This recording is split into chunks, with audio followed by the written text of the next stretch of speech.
السلام عليكم. في هذا اليوم وهذه المناسبة الحزينة The imprints of the forces of terror of Al-Qaida and their allies are clear. We have to wait until the end of the investigations, of course, but who can aim at innocent civilians performing a religious ritual? This will not deter us from continuing our efforts to stay and work together and continue in order to build a new Iraq in which all people shall participate to build a future of happiness and prosperity.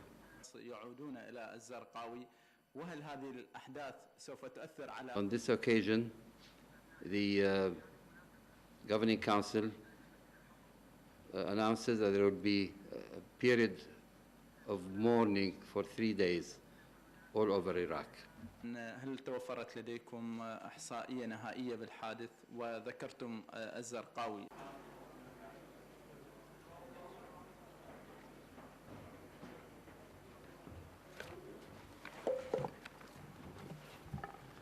One of these chief suspects in this would be Zarqawi, just by the methods that have been used in the past, just by the techniques that have been used in the past, by the axiom of suicidal, spectacular, symbolic. All those would point to some sort of transnational organization, probably had some local assistance, but very, very indicative of the modus that we've seen in some of the other suicide attacks as well.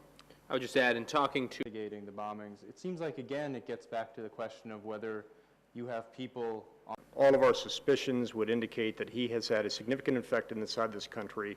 And as you take a look at the types of attacks that have gone on since May of last year, ranging from Iskandariyah, the IPS attack, to the attack on the UN, to the attack on the International Committee of the Red Cross, clearly we have forces inside this country that are trying to disrupt the move to governance, trying to push out the coalition forces, trying to intimidate the Iraqi people, trying to stop the process towards moving Iraq to a free, sovereign, democratic, and united country. And despite the horrors of every one of these attacks, these terrorists will not succeed. Almost at the same time, what kind of similarities can you say? You know, let's acknowledge the fact that this was a very sophisticated attack, very well coordinated. It was timed to take into account two significant events. The fact that the plan for signing the transitional administrative law and Ashura happening at the same time certainly gave them the ability to find that spectacular type event that we've talked about so many times. But this was not a pickup team. This was not an organization that just started. This clearly shows signs of a well-coordinated organization with some level of sophistication. عن الملف الأمني. Some cases they try to look at the pieces that were used in the bomb to see if there are common threads through different bombings. How can you do that if you're not there out there looking